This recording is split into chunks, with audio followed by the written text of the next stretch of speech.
Assalamualaikum warahmatullahi wabarakatuh. Selamat sore, selamat berjumpa kembali di Ngobras Fakdah, ngobrol asik dan santuy bersama Fakultas Dakwah.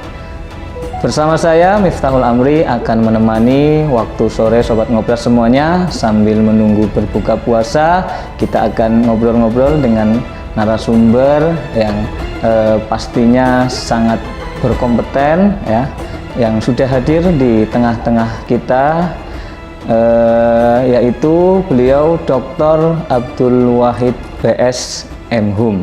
Saat ini beliau menjabat sebagai Ketua Senat di Universitas Islam Negeri Purwokerto, dan juga beliau seorang sastrawan, seorang penyair yang sudah dikenal di nasional, sudah dikenal secara nasional bahkan sampai luar Indonesia. Langsung saja kita sapa narasumber pada sore hari ini, yaitu Bapak Dr. Abdul Wahid BS MHum. Assalamualaikum. Ya, waalaikumsalam warahmatullahi wabarakatuh. Sobat Ngobras. Bagaimana selamat kabarnya? Sore. Sehat ya? Alhamdulillah. Alhamdulillah sehat. Bisa menyempatkan waktunya di tengah-tengah kesibukan. Saya mengikuti kok. Saya mengikuti. Tengah-tengah kesibukannya di bulan Ramadan ini mungkin banyak kegiatan baik di kampus ataupun di luar kampus, tapi sudah berkenan datang di program Ngobras ini. Nanti kita akan sedikit ngobrol-ngobrol nggih. Panggilannya biasanya lebih akrab dipanggil ayah. Jadi nanti saya manggilnya mungkin ayah saja. Ya, gitu. boleh. Begini, ayah ini kan seperti yang sudah dikenal oleh banyak orang, ya, merupakan seorang akademisi, seorang dosen, dan juga seorang penyair ataupun seniman ataupun sastrawan gitu. Nah, yang ingin saya tahu itu kira-kira bagaimana awal mula perjalanan karir ayah pada saat awal, mungkin pada saat mulai untuk menjadi seorang penyair. Ya, terima kasih Mas Amri dan Sobat Ngobras semuanya. Orang yang paling berjasa dalam memulai ini semua, gitu ya, kecintaan kepada baca tulis itu bapak saya, Bapak Muhammad Abdul Basir bin Mashuri Wiryo Sumarto. Itu bapak saya, sekarang sudah wafat lama, sudah wafat 25 Januari 2012 gitu ya. Bapak itu memang orang desa biasa. Beliau profesi sehari-harinya itu dalam tanda kutip tukang foto. Tukang foto. Ya, sekalipun sebelumnya pernah meneruskan jejak pekerjaan orang tua, yaitu pengopenan tembakau, penggilingan padi, begitu ya, topong gamping gitu. Tetapi terus kemudian mengalami pergeseran, akhirnya Bapak memilih profesi tukang foto, punya studio foto kecil-kecilan di rumah, dan itu dilukis sendiri sama beliau. Dilukis sendiri, beberapa lukisan di rumah itu Bapak yang melukis. Nah, ada lukisan anggrek, burung betet yang terbuat dari bambu dipotong separuh, terus dikasih cat, dilukis. Nah, gitu-gitu, itu medianya seperti itu. Namun tidak berkembang hanya sebatas itu ya. Beliau fotografi, kalau orang kota fotografi gitu, seperti itu, kayak gitu. Dan saya dikenalkan oleh Bapak itu baca sastra itu pada saat saya SD kelas 6. Itu kan dulu kan sukanya lomba diem-dieman itu. Nah, saya bintang kelas ya, dari kelas 1 sampai kelas 6 gitu kan, karena mungkin yang punya buku sendiri dibanding teman-teman yang lain gitu kan. Nah, saya itu punya kedekatan dengan guru saya kalau melihat Pak Ribut sama April itu, ya, yang sekarang viral itu kayak saya dengan Pak Rifai, guru saya, Pak Rifai, guru SD almarhum ya. Semoga-moga beliau tercerahkan di sana gitu ya, Pak Rifai itu saya protes, Pak, pakai bahasa Jawa kromo inggil, Pak, kalau ini mbok jangan mboten namung diem-dieman gitu. Lah arep ngopo gitu kan. Pak, nyanyi menawi mboten, kalau tidak baca puisi. Tapi waktu itu saya mengatakan deklamasi. Oh, deklamasi. Terus oke, gitu kan. Maju nyanyi gitu kan. Yang maju nyanyi Mbak Lili Rusmaini, sekarang sudah wafat sepertinya loh. Saya dengar sudah wafat, teman saya itu nyanyi lagu dangdut, gitu. Itu Ida Laila, suara rintihan, wah tepuk tangan. Terus setelah itu, ayo siapa meneh? Tiba-tiba ada anak baru namanya CM. saya siapa tahu ini sampai sana ya, gitu ya. Namanya CM ya, namanya CM gitu kan. Terus wah baca puisi dia, doa bagi pemeluk teguh, karya Khairil Anwar gitu kan. Dan itu kita sekelas itu belum pernah ada yang lihat orang deklamasi, wah senang sekali. Gayanya asik sekali. Dalam termangu aku masih menyebut namamu, biar susah sungguh mengingat kau penuh seluruh cahayamu panas suci, tinggal kedip lilin di kelam sunyi, dan seterusnya. Tepuk tangan semua. Ya udah pulang. Ayo siapa meneh? Siapa lagi? Gitu. Gak ada yang diam semuanya. Wahid. Waduh, saya pucat Mas.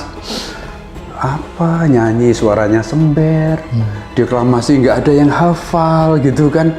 Saya waktu itu betul-betul belum mengenal sastra dalam pengertian sastra secara letterlek, bahwa saya membaca Timun Emas, Damar Wulan, Singosari ya, di majalah Jayabaya itu iya, karena bule saya langganan itu di Mojokerto. Jadi kalau pas liburan Ramadan sambil ngaji di tempatnya Mbah, saya itu baca-baca banyak sekali. PR setengah tahun ke sana baca banyak sekali. Itu ada masih kecil aja bacanya Lumbung Suring Katresnan gitu kan. Itu Ani Asmoro saya baca. Jadi historis sejarah Ken Arok, terus Demak ya, pertikaian antara Rakuti Rasmi melawan pada masa Joyonegoro memunculkan Gajah Mada, itu saya tahu dari majalah Jawa. Iya, itu Joyoboyo. Secara literasi itu di samping Bapak itu suka nguri-nguri masjid gitu. Jadi mbah saya kan ya bisa dibilang tuan tanah pada masanya, tanahnya banyak, dibagi-bagi putranya 14. Itulah ya, laki-lakinya Bapak semula hanya musola dibikin masjid.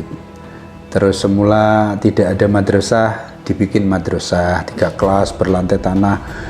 Perpustakaannya hanya almari itu. Kalau setiap hari Jumat kan libur, habis sholat Jumat itu ayah ngedur itu baca Khulafaur Rasyidin, moco kayak gitu. Terus itu Muhammad Husin, bukan Muhammad Husin Haikal. Jadi B. Arifin yang kisah Nabi dan Rasul, Wali Songo itu saya baca gitu. Tapi secara sastrawi pada saat itu saya mengenal, wah kagum sekali teman saya GM ya, GM ini membaca deklamasi sangat bagus. Saya begitu disuruh pucet, saya langsung baca apa gitu. Saya ingat adik saya yang kecil TK itu deklamasi ada dua ekor kelinci saling berebut sepotong roti itu. Aku kelas 6 loh, kelas 6 SD baca itu, begitu selesai nggak ada yang tepuk tangan. Coba masa bintang kelas nggak ditepuk tangan? Ya pada saat itu ya bintang kelas karena di desa gitu kan, ya ayah nggak biasa-biasa aja prestasinya. Nah, terus nggak ada yang tepuk tangan, saya deg Terus guru saya bilang pakai bahasa Jawa, ngoko itu malu sekali mas. Opo kui. Tapi dulu itu ya kalimat-kalimat seorang guru itu nggak ada ya yang namanya murid kok dendam gitu. Nggak ada. Iya, itu semua jadi obat gitu. Iya. Terus lantas ya udah pulang. Dek, rasanya malu. Maluku di mana maluku? Ya toh. Terus saya kelihatan jekitut begitu wajah saya ditanya sama bapak. Karena rumah saya itu hanya agak bersebelahan gini. Jadi rumah saya Masjid Jami Beluluk, Kecamatan Beluluk, sebelahnya kirinya itu selatannya itu SD Negeri Beluluk 1 itu. Nah, itu dekat sekali. Kan? Terus sama bapak ditanya, "Kenapa?" Wah, anu Pak, kan saya itu ngoko, tapi kalau untuk orang tua saya kromo inggil. Bagian tertentu panjenengan gitu. Tapi materi semuanya ngoko. Gitu. Anu Pak, aku izin aku mau deklamasi aku gak iso aku. Gitu kan. Lihat anu maca apa? Aku gak ono sing ngerti. Sanja. Dulu namanya sajak. Sanja.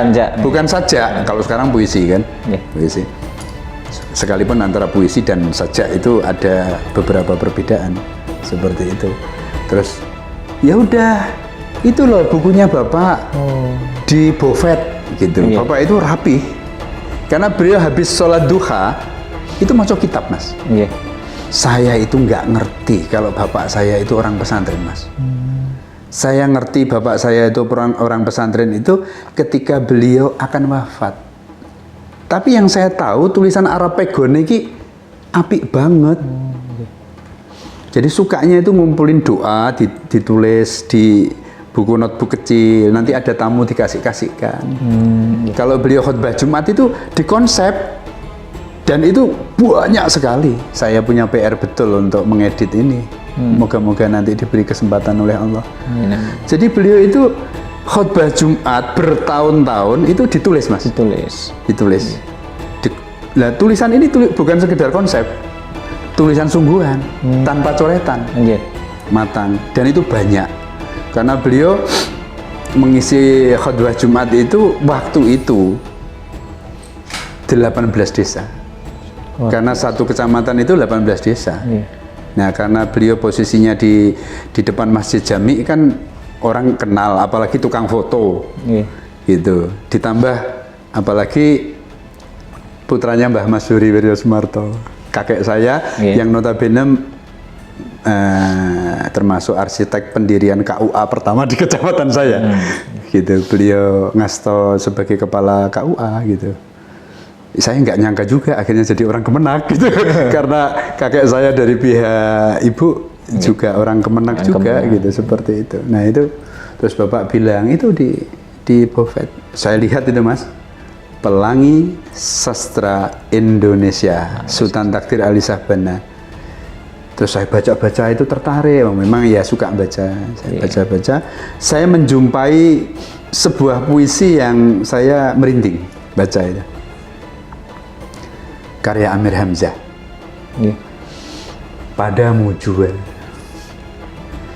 habis kikis, segala cintaku hilang terbang. Pulang kembali aku padamu seperti dahulu. Kaulah kandil kemerlap, pelita jendela di malam gelap. Sabar, setia, selalu. Satu kekasihku, aku manusia, rindu rasa, rindu rupa. Di manakah engkau? Rupa tiada, hanya kata-kata merantai hati. Terus ini masih ada bait lagi. Gitu. Itu ya saya baca puisi diajari beliau. Jadi yang mengajari saya baca puisi pertama kali Mbah Basir, Pak Basir, atau kalau di desa saya dikenal Mas Basir. Itu bapak saya. Nah itu terus kemudian ya sebagai anak masih kecil toh, dalam tanda kutip itu saya menyimpan apa mas, kalau dibilang dendam gitu ya. Mano nggak tepat kalau dendam. Bukan dendam. Saya itu ingin membuktikan bahwa saya itu mampu. Yeah. Ternyata nggak ada waktu, Mas. Terus ujian akhir lulus SD. Nah, setelah itu saya di SMP Negeri Babat. Waktu itu kelas meeting, Mas. Aku disuruh ikut baca puisi. Kerawang Bekasi, Diponegoro, Gerilya karya W.S. Rendra. Kalau Kerawang Bekasi, Diponegoro itu Khaila Anwar ya. Saya diminta itu, saya ikut, Mas. Kelas saya waktu itu sampai I. A, B, C, D, E, F, G, H, 9 kelas. Yeah. Aku menang, Mas. Alhamdulillah. Padahal, Mas, saya baca puisinya niru JM tadi. Saya padu dengan gayanya abah saya, bapak saya. Okay. Menang toh, mewakili kelas 1. Terus ketemu dengan finalis kelas 2, Mas. Dengan kelas 3, aku menang. Berarti satu sekolah itu, iya, juara satu. Akhirnya saya dikirim ke kabupaten. Di kabupaten, baca puisinya diolok-olok, cah deso, gitu kan. Ya agak down sedikit, tapi karena suka, ya juara. Cuman karena bukan penyelenggara, jatuhnya juara 3 sekabupaten Lamongan. Itu seperti itu ceritanya. Jadi setelah itu saya menjadi suka baca sastra. Berarti memang salah satu yang menjadi motivasi adalah teman satu kelasnya tadi itu. Iya, itu kalau saya ketemu itu, waduh, saya peluk-peluk itu. Iya, di perempatan desa saya sana, saya peluk-peluk dia, gitu. Rokok ini, tinggal rokok. Karena, tuh, honor baca puisi untuk ayah kan berlipat-lipat, Mas. Seperti itu. Oke. Ya, berarti... Padahal beliau, tidak ke arah itu. Iya, tapi jadi, memang pada saat itu ya mungkin hanya SMA kali ya, SMA atau entah lulus apa tidak, wallahu alam, seperti itu. Tapi saya sangat terinspirasi oleh beliau itu, gitu. Jadi memang ternyata kita baru tahu bahwasannya inspirasi dari ayah itu awal mulanya itu dari teman kelasnya sendiri, yang pada awalnya karena merasa tersaingi begitu. Iya, dan guru SD yang kayak Pak Ribut gitu ya. Yang teladannya minta ampun, beliau guru kelas itu ya. Dan juga pastinya adalah ayah tercinta yang sudah memberikan pembelajaran bagi. Selanjutnya mungkin yang ingin saya tanyakan adalah suka duka menjadi seorang sastrawan ataupun seorang penyair, pastinya kan banyak kisah-kisah yang bisa mungkin bahagia ataupun sebaliknya. Mas Amri, begini ya, saya itu alhamdulillah tidak banyak diberi oleh Allah kelebihan-kelebihan. Pada saat itu, jadi saya nggak punya pilihan. Tadi saya sebut bintang kelas itu tadi. SMP masih, tapi SMA sudah tidak sama sekali. Nah, pada saat saya SMP itu saya mulai suka sastra secara umum, dari puisi menuju novel. Iya, menuju novel. Ya, gara-garanya ada juga gitu loh. Gara-garanya ada. Tapi kayaknya nggak usah diceritakan. Gitu ya, seperti itu. Yang jelas begini, suatu hari saya itu kan kepala perpustakaan Pak Suranto itu sangat akrab dengan saya, karena ini di bagian akhir itu kan ada buku peminjaman tuh. Iya, buku peminjaman.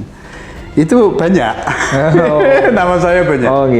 Suatu kali saya tiba-tiba bertanya, Mas, Pak Ranto, dulu BA itu kan sudah hebat sekali kan, Mas. BA itu sudah kepala sekolah, SMA sudah. Pak Ranto, saya ini mencari buku panduan menulis surat cinta. Tapi kayaknya terungkap juga ini nanti. Gimana surat cinta? Dicarikan betul itu. Karena saya pelanggan setia, gitu. Dan beliau senang sekali seorang guru.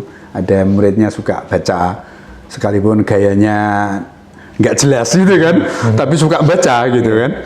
Carikan. Lama gitu, saya nunggu udah mau bel itu kan masuk itu. Tiba-tiba beliau muncul dan beliau mengatakan, Wahid, kalau panduan surat cinta nggak ada, yang ada ini. Surat cinta sajak dari W.S. Rendra. Gitu. Ini saya buka.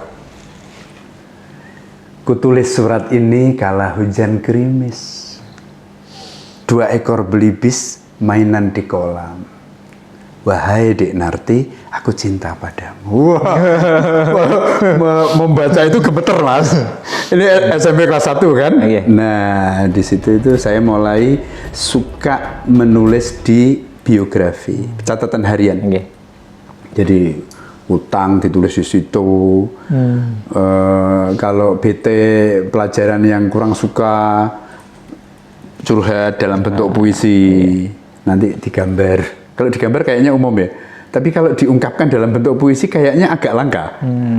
Itu teman-teman, kalau gambar gurunya digambar yang aneh-aneh itu lumrah gitu ya. Tapi puisi saya tulis dalam bentuk puisi seperti itu. Nah, itu akhirnya itu puisinya Rendra Mas, yang tadi dipinjamkan dari perpustakaan, 4 kumpulan saja. Itu antologi puisi kedua W.S. Rendra. Itu saya baca semalam selesai, padahal kandel itu. Saya kembalikan, loh sudah selesai? Sampun Pak. Ada yang lain nggak Pak karya Rendra? Oh no, sik. Dicarikan Mas. Carikan lagi. Sajak sepatu tua. Ada yang lain lagi Pak? Maksimal berapa sih Pak? 5 sih. Ya boleh. Ada lagi, satu lagi, balada orang-orang tercinta. Jadi saya mengenal sastra Indonesia selain tadi, pelangi sastra Indonesia tadi, puisinya W.S. Rendra. Tak lalap Mas baca, wah gemetar, senang gitu, saya nggak tahu. Jadi akhirnya aksentuasi pemikiran itu saya suka dalam bentuk puisi. Dalam bentuk puisi. Nah terus, udah saya cari lagi, ada puisinya Dezawawi Imron. Madura akulah lautmu. Di situ ada, di antara semua puisi saya hanya suka satu toktil. Saya masih inget itu SMP kelas 1, Ibu judulnya. Tapi saya nggak begitu tertarik karena jiwa remaja saya ini kan baru membutuhkan sentuhan cinta, kan begitu kan. Jadi saya tanya Rendra lagi, Pak Ranto bilang nggak ada. Terus coba ini, serius Mas, pada sebuah kapal NH Dini. Gitu tuh 2-3 hari Mas, setor lagi, gitu kan, Pak lagi Pak. Jadi yang memilihkan tuh beliau. Dan beliau senangnya minta ampun. Saya nggak tahu kenapa beliau senang, gitu ya. Tapi akhirnya saya tahu. Akhirnya setelah saya SMA, saya paham kenapa beliau suka. Terus dipilihkan pada sebuah kapal karya-karya Edi D. Iskandar. Waduh. SMP kelas 1 sudah ngerti cinta Mas. Kita Cinta SMA, Puspa Indah di Taman Hati, saya baca. Sirkuit Kemelut, tahu coy. Tapi itu atas rekomendasi Pak Ranto. Pak Ranto. Iya, dan tahu penjenengan Pak Ranto itu siapa? Guru Bumi dan Antariksa. Nggak ada hubungannya sama sastra. Jadi akhirnya itu Mas, karya Edi D. Iskandar yang ada di perpustakaan SMP Negeri Babat 1 sekarang. Ini kalau sampai di sana tentu mereka sangat bahagia karena perpustakaannya disebut gitu ya. Bahwa perpustakaan yang dulu dengan sekarang ternyata miskin sekarang misalkan, ya perlu diperbaiki. Ya toh? Nah ini itu saya baca NH Dini, Edi D. Iskandar, NH Dini. Terus kemudian Ashadi Siregar, Cintaku di Kampus Biru, itu saya baca kelas 3 SMP. Terus karya-karya Margate, Ike Supomo ada Mas, dan itu kosong, Sininya kosong, nggak ada yang baca sama sekali. Buku peminjaman Iya, tidak ada. Itu. Waktu SMA saya baru tahu, baru ngeh kenapa nggak ada. Karena orang baca sastra, novel cinta-cintaan kayak gitu itu ada yang menghukumi haram. Karena meracuni. Baca apa namanya? Di situ ada dalam tanda kutip koyo hal-hal yang kurang pada tempatnya. Gitu, hal-hal semacam itu. Iya. Tetapi saya itu dari rumah itu sudah dibekali oleh bapak saya. Baca apa saja boleh, asal Bismillahirrahmanirrahim. Baca. Kalau pakai Bismillahirrahmanirrahim, cong, orang Jawa Timur kan, ya, wong pakainya aja Bismillahirrahmanirrahim, gak apa-apa. Apa mana nih awakmu adek? Apalagi kalau kamu sambil membaca Robbi zidni ilman warzuqni fahman, gitu. Ya pada saat itu beliau dawuh seperti itu, dan ya saya anak biasa saja, bukan anak yang religius amat. Pada saat itu demikian. Jadi ya saya anggap itu budaya saja, kebiasaan aja dari keluarga demikian gitu, seperti itu. Sekalipun ketika ngaji ke Ustadz Musleh ya, Babatnya, itu selalu kalau ngaji diawali dengan innamal a'malu binniyat wa innamal likulli imri'in ma nawa. Itu mesti itu. Dan saya juga nggak ngeh kenapa begitu. Baru kemudian setelah dewasa baru ketemu jawaban-jawaban itu. Jadi SMP punya 3 buku harian dalam bentuk puisi. Saya bawa ke Jogja, Mas. Saya SMA-nya di Jogja. SMA di Jogja, dan alhamdulillah juga ketemu orang yang pas, juga guru bahasa Indonesia. Namanya Dr. Andes Nursisto. Gitu. Beliau itu akhirnya menjadi guru teladan loh, Mas. Dan sempat menjadi kepala sekolah SMA Negeri 1 Teladan Jogja. Dan ketika pensiun saya dengar-dengar beliau ngasto di SMA di SMA Pertamina di luar Jawa. Saya wallahu alam, saya tidak tahu. Pada saat itu saya hanya berpikir bagaimana caranya agar saya tidak pulang gasik. Karena ikut Pak Lik dan Bulik saya yang dalam tanda kutip disiplin. Ya kalau disiplin itu baik, tapi bagi anak remaja itu menyiksa. Saya pengennya pulang maghrib. Gimana caranya supaya tidak, ini kan pelapor pasti banyak karena guru matematika itu juga temannya Bulik saya. Gimana caranya supaya saya punya alasan? Saya akhirnya bikin alasan, Mas. Apa? Majalah dinding. Majalah dinding, bikin majalah dinding. Tidak puas dengan itu karena kok juga tidak banyak teman yang membaca. Terus akhirnya saya sama ini sekarang jadi dosen di UNY beliau ya. Sepertinya Dr. Eko Marpanaji.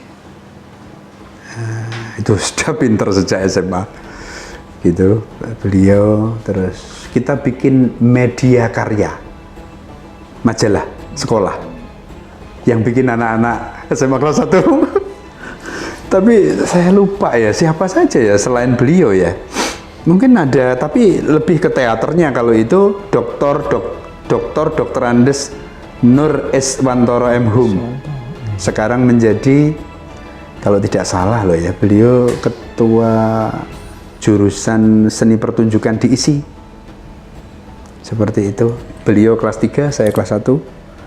Nah, saya menekuni media karya itu. Puisi-puisi saya yang saya tulis SMP itu tak keluarin, pajang di situ. Tapi itu masih narsis-narsisan aja, masihan. Ketika saya pengen dalam 1 minggu itu tidak pulangnya banyak, supaya tidak punya kewajiban-kewajiban gitu kan. Melincur kalau orang Jawa Timur bilang, tapi melincurnya yang bukan yang destruktif ya, bukan yang membelok-belok gitu ya. Maka nggak tahu siapa yang mengajak atau kita saling mengajak dengan Mas Nur, Dr. Andes Nur Iswantoro, MHum, tampaknya kayaknya beliau yang mengajak, ayo bikin Semark teater, SMA Negeri Argomulyo, Semark, SMAARG, Semark. Jadi kayak Semar gitu loh, kayak Semar. Terus guru saya bahasa Indonesia itu beliau penulis lakonnya, naskahnya Darahku Untuk Cintaku. Itu diorientasikan masuk ke TVRI Yogyakarta. Pada saat itu belum ada TV yang lain. Tahun 82, 83. Wah, kita latihan habis-habisan. Di situ saya semakin senang dengan sastra. Dan di perpustakaan SMA Negeri Argomulyo dilalah. Itu juga bacaan karya Rendra lengkap itu. Mulai dari Balada Orang-Orang Tercinta, terus kemudian 4 kumpulan sajak sepatu tua, Blues Untuk Boni, pamflet pembangunan dalam puisi ada 5. Saya ketemu dengan Angkatan Sastra 66 di situ. Saya ketemu dengan karya Sutarji Kalsum Bahri yang versi lama, Amuk Kapak gitu. Kalau sekarang kan ada yang baru juga. Nah gitu-gitu. Itu pada saat itu, jadi guru teman itu luar biasa pengaruhnya. Dan pada saat kami latihan teater itu kita lagi latihan meditasi, tiba-tiba guru saya yang sekaligus melatih teater itu membaca begini, Mas. Saat itu judulnya Lagu Merah Jambu, sekarang judulnya Gelas Sunyi. Gelas Sunyi. Ya, saya revisi tahun 85, sebetulnya itu saya cipta tahun 83. Menawarkan gelas sunyi untuk saling isi. Geliat daun gugur tersipu tubuhmu di keheningan melayarkan matahari cinta. Lalu mengenang waktu, sebuah album keluarga. Saat kamu bercerita, wahai binatang asing menggelitik seluruhmu ke kedalaman tak terbatas. Lalu, senyum penghabisan itu mengabadikan cinta hawa yang terasing dari pintu surga. Itu awalnya begitu. Sekarang saya ganti. Lalu, senyum penghabisan itu mengabadikan cita hawa yang berlalu dari pintu surga. Kayaknya begitu. Jadi mengalami revisi, masuk di antologi Rumah Cahaya yang dicetak banyak oleh Depdiknas 2004-2005, dibagikan secara nasional ke SLTA negeri seluruh Indonesia. Nah itu seperti itu. Oke, ya, jadi memang menarik sekali ya Sobat Ngobras. Saya sampai terpesona begitu ya, mendengarkan kisah perjalanan beliau ya dari awal sejak SD kemudian sampai sampai SMP sampai SMA. Ini baru sampai SMA. Baru sampai SMA. Nah, ini baru sampai SMA. Sudah sedikit ada gambaran bahwasannya memang sejak kecil ya beliau sudah banyak sekali membaca buku-buku tentang sastra. Dan ini Mas Amri, ketika ayah ujian terbuka doktor di Solo, keluar dari itu gedung, saya dapat telepon dari nomor HP yang nggak saya kenal. Saya angkat, Mas. Biasanya nggak saya angkat nggak tuh. Halo, assalamualaikum, Dek. Iki Dek, Mas Nur. Pakai mikir karena lama nggak ketemu kan. Mas Nur, Dek, Mas Nur Iswantoro. Astagfirullahaladzim ya Mas. Wah selamat Dek. Dulu kita main-main. Ini kalimatnya, aduh. Dulu kita main-main Dek. Kamu mainan puisi. Sekarang kamu jadi, itu istilah beliau. Kamu sekarang jadi dokter puisi. Masya Allah. Aku mainan teater. Aku jadi dokter teater Dek. Alhamdulillah ya Dek. Kita ketemu sama orang tua sekaligus guru kita, Pak itu tadi Dr. Andes Nur Iswantoro. Jadi memang keteladanan ya, itu keteladanan orang tua, keteladanan guru, tetapi juga persepsi dan posisi seorang murid itu menjadi penting. Sebagaimana kemarin saya DPL itu, saya tanya kepada berapa, 6 atau 7 orang mahasiswa kita, Mas, kamu ketemu sama Romo Sindunata itu doktornya Jerman. Beliau itu murid dari Romo Dik Hartoko. Romo Dik Hartoko itu gurunya ayah. Ayah ketemu 2 kali tuh Mas. Kuliah estetika. Aduh, gemeteran Mas, saking senengnya. Kamu di sini berapa hari Mas ketemu? Kan PPL lama. Gitu. Terus persepsi dan posisimu di sini bagaimana? Oh, dia cerita. Dan saya bersyukur karena cara dia mempersepsi itu penting gitu loh. Iya. Jadi seorang guru yang inspiratif sekalipun di tangan atau di tengah seorang murid yang tidak berikro, yang tidak bil hikmah, juga ono artine. Jadi harus sama-sama. Oleh sebab itu sering saya mengonkan itu dengan cara katup atau pintu jiwanya itu dibuka. Kalau sudah terbuka, insya Allah itu klik, frekuensinya sama. Kalau radio muncul suara, kalau televisi muncul gambar, audio visual kan begitu Mas, karena frekuensinya sama. Kurang lebih mekaten Mas. Baik, terima kasih banyak dan luar biasa sekali atas kisah yang sangat menginspirasi bagi saya pribadi dan tentunya bagi Sobat Ngobras dimanapun semoga ada manfaatnya berada, dan semoga bisa memacu untuk semakin semangat dalam belajar, membaca, dan nantinya akan tercapai segala sesuatu yang diinginkan, yang dicita-citakan. Gitu. Yang terakhir saya minta Ayah untuk membacakan satu puisi. Ya, monggo. Begitu ya. Tadi sudah banyak kayaknya. Tadi sudah banyak. Ini satu kali lagi sebelum nanti kita terakhir ya. Tutup. Oke. Bismillahirrahmanirrahim.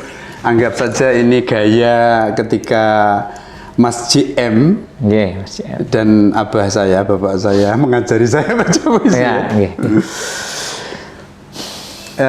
Saya akan membaca satu puisi, Bersama Kasih Sayang. Ini dari buku ini. Buku ini 2019 masuk 10 besar Hari Puisi Indonesia. Terus ini, kalau ini cuma sampai 20 besar, 20 besar kayaknya. Kalau yang masuk di Katulistiwa Award 10 besar itu Jalan Malam judulnya gitu. Bersama Kasih Sayang. Air mengasihi akar. Akar mengasihi pohon. Pohon mengasihi ranting. Ranting mengasihi daunan, daunan mengasihi buah-buahan, buah-buahan mengasihi seorang bocah, seorang bocah mengasihi ayah, ayah mengasihi ibu, ibu mengasihi harapan, harapan mengasihi doa-doa, doa mengasihi tengadah tangan, tengadah tangan mengasihi udara, udara mengasihi awan-awan, awan-awan mengasihi biru langit, biru langit mengasihi malaikat, malaikat mengasihi para nabi, para nabi mengasihi para rasul, para rasul mengasihi Kanjeng Nabi Muhammad sallallahu alaihi wasallam. Kanjeng Nabi mengasihi Allah. Allah mengasihi sifat-sifatnya. Sifatnya mengasihi nama-namanya. Nama-namanya mengasihi ciptaannya. Ciptaannya mengasihi cahaya. Cahaya. Mengasihi cahaya yang pertama. Cahaya yang pertama. Mengasihi Kanjeng Nabi. Kanjeng Nabi mengasihi umatnya. Yogyakarta, 8 Januari 2016. Terima kasih. Bentang. Luar biasa. Misi yang sangat menyentuh. Terima kasih, luar biasa. Terima kasih sekali lagi kepada Ayah yang sudah menyempatkan waktunya untuk bisa hadir di sini. Ya, Mas. Ya, saya hanya bisa mendoakan semoga Ayah senantiasa diberikan kesehatan, diberikan umur panjang untuk dapat membuat sajak-sajak, membuat puisi-puisi yang insya Allah bisa dinikmati dan semoga bisa menjadikan amal jariah. Amin, amin ya Allah, amin, amin, amin. Ya, mungkin itu saja Sobat Ngobras obrolan kita pada sore hari ini. Ya, sebenarnya memang masih asik gitu ya untuk kita lanjut, tapi sayang sekali waktu, karena keterbatasan waktu.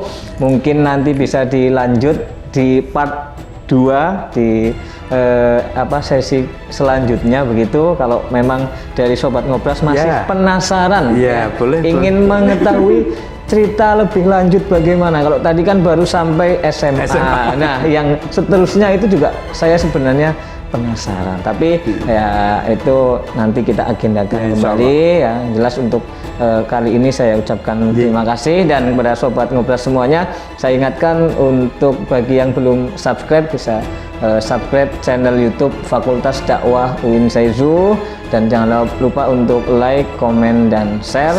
Insya Allah video ini akan tayang setiap sore jam 17 waktu Indonesia Barat. Oke, selamat menanti saat berbuka puasa. Saya akhiri, billahi taufiq wal hidayah. Wassalamualaikum warahmatullahi wabarakatuh.